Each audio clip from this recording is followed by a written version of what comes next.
Hey, Shalom, this is your brother Yawanathan. First and foremost, I want to give all praises to the Most High, Yahweh, Bahashem, Yahweh Shai, Bahashem, Kakwadash. I want to give double honors to the apostles and the elders of Great Millstone. I want to say Shalom to all the brothers and, of course, the few sisters who are pursuing this truth and sincerity. May the blessing of election be upon you. Talk about the metric of which a man is measured here in this society, in this kingdom, and the one to come, which is going to be an everlasting kingdom.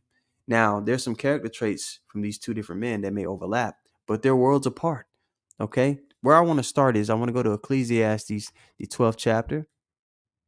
And I believe many of you probably already know where I'm going. 13th verse.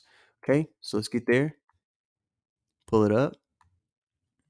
And it reads, "Let us hear the conclusion of the whole matter." What is the meaning of life? Fear God and keep his commandments, for this is the whole duty of man. When you fear someone, you regard the things that they say. You have reverence and respect for them. And when you have reverence and respect for our power, man, he can grant you long life. He can grant you anything. The scriptures tell you, seek first the kingdom of heaven, and all these things shall be added unto you. So, so a man that has this character trait, the fear for the Lord, he has access to anything. The Lord permit whatever, he needs to do to forward his will in the earth. The Lord's will. Okay. Now, we always, especially when Apostle Carr is around, he'll bring up Kevin Samuels. And Kevin Samuels made the term high value man more relevant in this time. But what I want to get into is he put parameters, like he put like a list of this is what qualifies somebody to actually be a high value man. And I looked at the list and I thought to myself, I said, damn, the men of the Lord possess all of these things in the spirit. So I want to go through that list and we're going to bring out precepts of how these are things that you have spiritually. And having these spiritual assets, especially as Jacob's trouble pops off, is going to vastly outweigh somebody who has these things carnally. It's going to do them no good. All right. So, but first, since we just read Ecclesiastes 12 and 13, I want to read, what is it at? I believe it's Job 28 and 28, right? Let's go there. And then we'll pull up that list. This is Job 28 and 28. And unto man, he said, behold, the fear of the Lord, that is wisdom, and to depart from evil is understanding. So a man, he has to be competent. He has to have understanding so that he can be, a safe haven for a group of people, a household, the community. And having fear for the Lord is the gateway to true wisdom, so that you can provide provision and protection, foresight, problem solving, all these things. You see? Let's pull up that list. All right. So this is what is a high value man? This is the parameters that Kevin Samuel said. Well, not that he necessarily said. This is a term that he just kind of started to use and it got popular. But this category of man was, something before Kevin. He told you that himself. But it says money earns a minimum of 10K a month, adjusted per state. Now, money, we know the money here is going to crash. Also, being a man of the Lord, he keeps the men of the Lord in a place to where often a time, most of us, we have our daily bread sufficient from day to day. Some brothers have more, some brothers have less. And that's by design. You see, when you go to Ezekiel, the 9th chapter and the 4th verse, it tells you that the righteous are going to be sighing and crying for the abominations being done in the midst thereof. We're more closely acquainted with the evils that take place in the society when you're amongst the people, when you're in a particular tax bracket. Money can be a defense, and a lot of times when people have money, they can distance themselves from the cruel realities that are taking place in the earth. The prophets have to be in the midst so they can have firsthand experience with the evils that are taking place, so that they're constantly vexed. You know how many lessons are inspired just by a prophet having to go into a gas station and be around niggas? You know how many lessons come out, how much edification so the flock is fed just by having to be amongst particular groups of people, be in certain areas. Now that's not every brother's place where he's, you know, I'm not gonna sit here in front like I'm just doing bad, but I have sufficient from day to day. You see, and that's the place for most brothers. Now our riches in through the spirit, okay, are not carnal. You see, the money that somebody may be earning, the carnal man on this side may be earning 10K on this side. It's not gonna do him any good when shit hits the fan. Let's go to Matthew the 6th chapter. All right, it reads, "Lay not up for yourselves treasures upon the earth, where moth and rust doth corrupt." Anything that you gain here on this side, it can be taken away. Especially because who's in rulership? Esau Edom's in rulership. For you to have, to reach a certain level of success, you're going to have to compromise on the instructions that the Lord has given us. The prime example, the whole Cat Williams thing. All right. He brought up the point that for these comedians to be in a certain, realm of fame, they got to put on a dress. That's a compromise on the instructions that the Lord has given us. And that's a small example. But the more you have particular carnal possessions in this earth, the more closely acquainted you have to be with the wicked. The earth was given into the hand of the wicked. Okay, so in that sense, man, we're free, not having we're kind of free from having to deal with this devil so close. We still got to deal with him again. He rules the world. All right, the Lord allowed him to rule for a disappointed time, but our riches are built in the heavens. It's not something that can be taken away from us. You see, but what you gain here can be taken from you. You could pay a house off here. This devil could write some laws out to where he, just takes your land. You hear the slogans that they're coming with. Carl Schwab, what you will own nothing and be happy. Moth and rust corrupts here. And for all these people that are making all this money, as he comes with this new system, in order for them to keep it, they're going to have to bend the knee. They're going to have to worship this man as their God. So no, the moth and rust on this side corrupts. All right. The riches on this side. Oh, there's a precept. I'm going to finish reading this, but I'm going to go get it. Another one just came to mind. "Lay not up for yourselves treasures upon the earth, where moth and rust doth corrupt, and where thieves break through and steal." And we know who the main thief, the big thief is on the earth. Okay. "But lay up for yourselves treasures in heaven, where neither moth nor rust doth corrupt, where the thieves do not break through nor steal. For where your treasure is, there will your heart be also." And a man is what he gives his time to. Okay. And the prophets are giving their time to the master of the universe, who has dominion over all things. All right. You are what you give your time to. Let's keep reading here before we jump around. It says, "For your treasure is, there will your heart be also. The light of the body is the eye. If therefore thine eye be single, thy whole body shall be full of light." You got your priorities in order.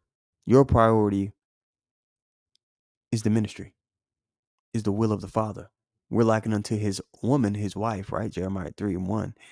And throughout the volume of the book. But a wife's job is to forward the will of her husband in the earth, and that's what the prophets are doing.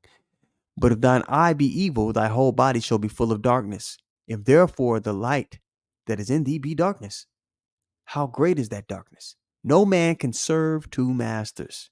Can't play the fence with the Lord. Can't play both sides. "For either he will hate the one and love the other, or else he will hold to the one and despise the other. Ye cannot serve God and mammon." Mammon is the god of money. Okay, so what's being said to you here, if you're trying to pursue both, at some point, the time will come when they make opposing demands. Let's the precept I thought about was Proverbs 23:5. But I would like to read it in the NLT. I want to see how it reads there. So bear with me while I switch it over. NLT.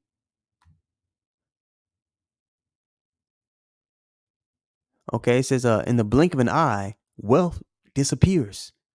But it will sprout wings and fly away like an eagle.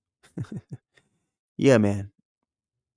Moth and rust doth corrupt. It can be taken away from you here on this side. But if you build riches in the kingdom to come, that's an investment that cannot be taken away from you. Now I want to go back to Ecclesiastes 12 and 13. Read it one more time. It reads what? Oops, this is in the KJV. Oh, it says that's the whole story. Here now is my final conclusion. Fear God and obey his commands, for this is everyone's duty. And you look up that word duty. This is what it says. It says obligatory service. You're obligated. It's your obligation. That which ought to be done. Also the force, that which is morally right. What? Owed. We owe the Lord our obedience. On the notion that which is one bound by natural, moral, or legal obligation to do or perform. All right, so now we go back to Matthew, the 19th chapter, and we're at where were we at? I gotta go back over to the KJV, Salakia.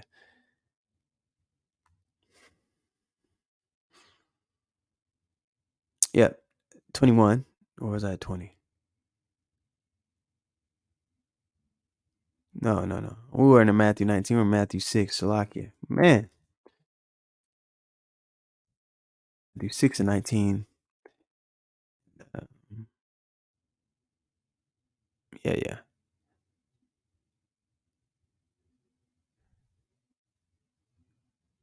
And I was down here. Yeah, I want to read this one more time. Matthew 6 and 24. No man can serve two masters, for either he will hate the one and love the other, or else he will hold to the one and despise the other. You cannot serve God and mammon.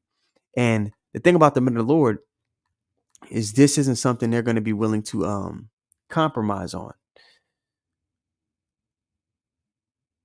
The same way money is a priority for people in the world, uh, we know our money, our through the Spirit, is our connection to the Father, our obedience to Him, the forwarding of His will.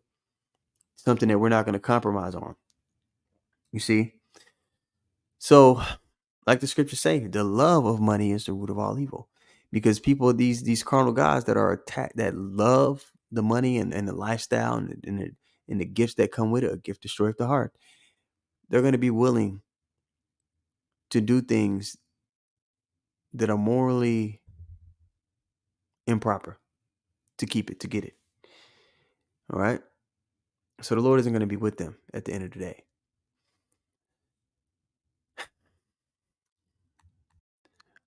All right, so we jump back over to the list. So money earns a minimum of 10K a month. And so we kind of covered that. Our riches are spiritual. And then it says length. And this might be a little pixelated for you guys, but I'm reading it. It says earns that much money for the last 3 to 5 years. So this is basically talking about longevity, the patience. You see, with the men of the Lord, this is a life sentence. Pursuing the Lord, which is our money, our relationship with the Most High. That's something that once you start, we're not to take our hand away from the plow. I touched on this in my lesson earlier today. All right, and like the scriptures say, and ye shall be hated of all men for my name's sake, but he that shall endure unto the end, the same shall be saved. So this is brought up in the high value list to show consistency.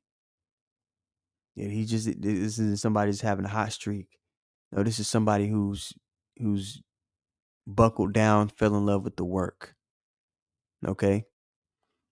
And then we continue on, and that was pretty quick. And I'm pretty sure there's precepts and Abaratazah, if you're watching it live or if you come back later, put in parentheses the title for each one of these bullets, right? And if you have a precept falling up under how we have this in the spirit, put the title, so you can put like in brackets money, and then you'll put the spirit, how we spiritually are rich, and then our length or group assistance or what, any of these bullets, and you can show it, because this will be a video I share, amongst brothers and share every now and then, just to show, hey man, This is where our value comes from. The thing about it is, we're not going to get the appreciation here on this side for having these things in the spirit until everything hits the fan here. But this is the year, hopefully, year of Jacob's trouble. All right, back to the list here. So it says group assistance, which is the next one. Okay, he's known by other high value men. That's what it says. So he has a net. Okay, well, I'm not going to touch on network, but he has a community of other men who are on the same mission as him, who he's spiritually charged by. Do we not have that? Especially here in Dallas, man. I have been blessed with the opportunity to move over here to be a part of this bigger camp. Now I still had that even when I was with Elder Manata Zakba. That's a heavy dude. You all know that. When you come into this truth, first off, you have to you're forced to have mentors. That's what they would call it in the world. You need mentors to help you learn how to navigate. We're forced to have mentors. We have to have teachers. You can't even get this knowledge. The Lord, it's the way He set it up. Is you're forced to be. He sets it up to where you can't be a loser. You have to have teachers that show you the ropes, and you learn from their experiences and all of these things. So off a rip, you have, other high value men, and if you continue in the work and you're pursuing the spiritual money, you build relationships with these men. Okay, let's get some precepts here. All right, so this is Psalms 133. It says, "Behold, how good and how pleasant it is for brethren to dwell together in unity." Right? And we're in unity because we all speak the same thing. It's actually commanded of us to speak the same thing. Let's actually go get that. 1 Corinthians, I believe the first chapter and the 10th verse. Put up here. All right, this is 1 Corinthians 1 and 10. "Now I beseech you, brethren, by the name of our Lord Yahushua Mashiach, that ye all speak the same thing, and that there be no divisions among you." This is why we can't have unity camps. "But that ye be perfectly joined together in the same mind and in the same judgment." See? And like I mentioned before, the way the Lord set it up is that we have to go through teachers so that we get the understanding. So we have the mentors the same way, and that's one of the things that may not be mentioned on this list. It's kind of implied when you talk about the group assistance and network part here in the list. But the Lord set it up to where, we all have teachers, starting with the apostles and elders, a great millstone all down. It says, "And though the Lord give you the bread of adversity," right?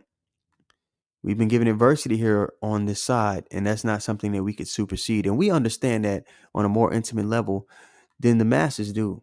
You see Jake out here scrambling and trying to do all these various things. They're all trying to escape the curses. That's what they're really trying to do. They're trying to get some relief in the spirit. But we know this is something that we have to endure for the time being, and we deserve it. We know why we're under the curses. We know why we're in these conditions. But we know that even though we're being chastised, we're to be like Job was. All right. Job 2 and 10, he tells you, and let me actually just pull it up. I'll pull it up on a different tab here. Just to nail the point home of what I'm actually saying to you. Scriptures are gonna say it much better than me. This is Job 2 and 10. This is when he was being afflicted, and the devil was permitted, or Satan was permitted, to afflict his health.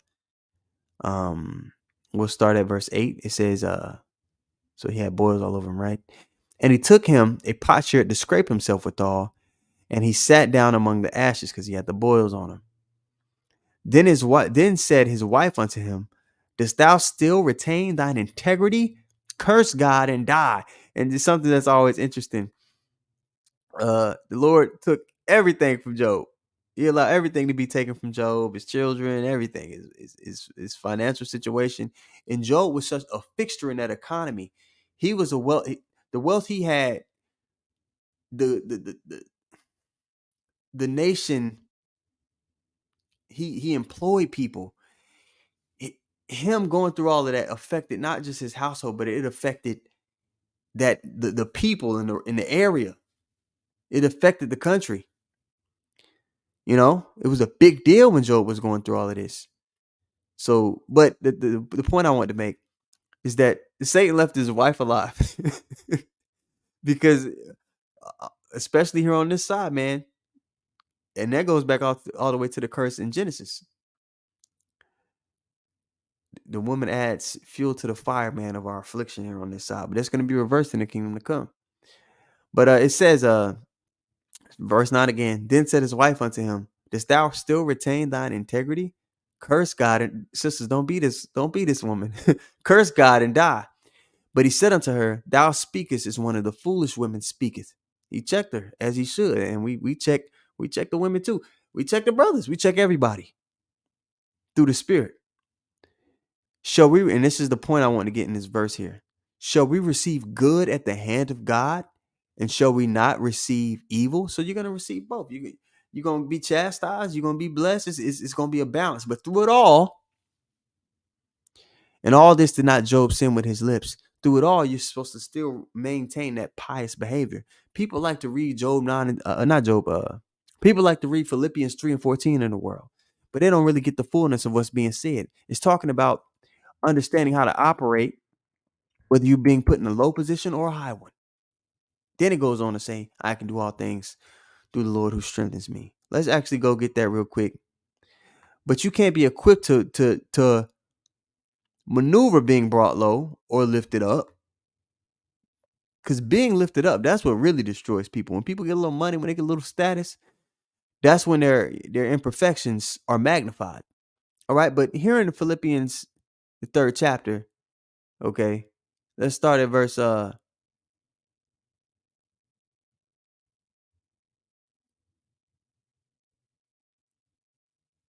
no, this ain't Philippians, man. Bro. That, let me scroll down. What's going on? That's my bad. All right, this is Philippians, the 4th chapter. They like to quote Philippians 4 and 13. But I'm gonna start at verse 10. It says, but I rejoiced in the Lord greatly that now at the last your care of me hath flourished again, wherein you were also careful, but you lacked opportunity. Not that I speak in respect of want, for I have learned in whatsoever state I am, therewith to be content. I know both how to be abased, brought low, and I know how to be abound. Everywhere and in all things I am instructed both to be full and to be hungry, both to abound and to suffer need. Then it goes on to say, I can do all things through the Mashiach, which strengtheneth me. Okay? So the men of the Lord, they're the ones that are, through that fear, which gives them access to the knowledge, then they get access to that full armor of God. Okay? Through the protection, to the provision, to the problem solving. All right? We went off on a tangent a little bit, but let's go back to what we were reading in Isaiah 30 and 20. It says, and though the Lord give you the bread of adversity and the water of affliction, yet shall not thy teachers be removed in a corner anymore. And starting with Abba Bivens on down to now, we were giving access to the understanding once more in our time. Yet shall not thy teachers be removed into a corner anymore, but thine eyes shall see thy teachers, which, even unto this day, even though our apostles are up in age, man, they're still on the highways and byways. They're still on the chief places of concourse and doing the work, man. Instant in season and out of season. So group acceptance. All right. He's known by other high value men. So you're forced to have a relationship with other men who know this truth when you come in. And then as you continue to grow over that length of time, you start to form more heavier bonds with brothers all over the world, because we're all over the world. And you have a network of other high value men, especially here in Babylon. You can go to any major city, and if you're a great millstone, there's brothers there. They can help you get going. They can let you know, hey, go here. If you look for this, you can sup with, y'all can make lessons, y'all can dive into the spirit, you know, exhort each other, so yeah, we have it. So far, we're 4 for 4 here. And it says visibility. Well, we just mentioned, and it says on LinkedIn level. Well, I guess for us, it would be a YouTube level, right? Or the unicorn. Okay. Because the scriptures talk about our line going out throughout all the earth. And that's going to be through, the internet, man. The Lord created internet so this word could go out. So this devil created thought he created it for his reasons, but it backfired on him. And so that's us being on the chief places of conquerors. We've been given our arena on which to teach. And that's, let's go to Proverbs 1. Okay. 20. Just start there. Because everybody knows about the Hebrew Israelites, man. Everybody, you know, whether they see it as a good or bad thing, they know.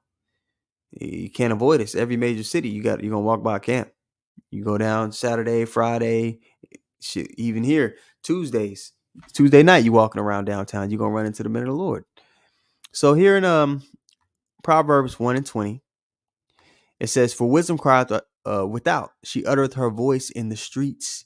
She crieth in the chief place of concourse, in the openings of the gates in the city. She uttereth her words, saying, the chief place of concourse." So back in ancient times, the cities would be walled. We have gates around them, and the prophets would sit at the front of the gates where the most heaviest foot traffic would be, coming and going with the people, and bring out the word. And now downtown here, in every major city, what do you have? You have the men of the Lord, the chief places of concourse, bringing out the word, the visibility aspect there. Okay. Utility. He's relied upon and useful to the group. And LDR Rowler here in Dallas, he always touches on this, man. When you become a part of the ministry, you found out, hey, what do you do? And how do you magnify that to help push the ministry forward? How can you be helpful to the group? And you kind of figure out over time what you bring to the table, and you grow in your utility. Okay. And we all required to understand the fullness of the scriptures, the prophecies, the breakdowns, and you got to know a little bit of Hebrew. There's some brothers who are they're a history guy. There's some brother who's a Hebrew guy. There's some brother that, hey, they make sure when we have class in camp that we all got cups and things like that. There's brothers that cook. There's brothers that uh, get different aspects of little intimate conversations so that the flock can get a aspect on the culture of what the ministry is about, or how to be and operate, something that they can't necessarily get by just always watching a camp video. It's hard to kind of glean with the culture, the aspect of how you deal with one another.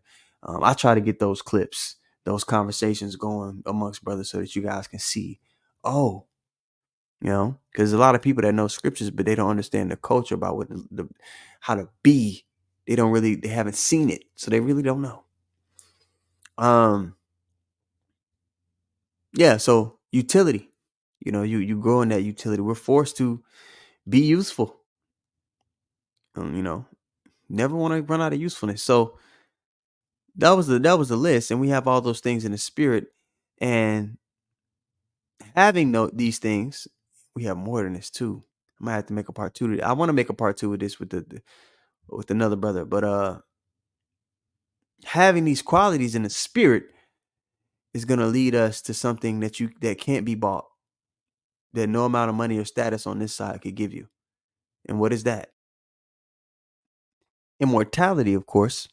All right. This is Romans 2:7. To them who by patient continuance in well-doing seek for glory and honor and immortality and eternal life. You being a high value man carnally on this side is not going to give you eternal life, bro. All right.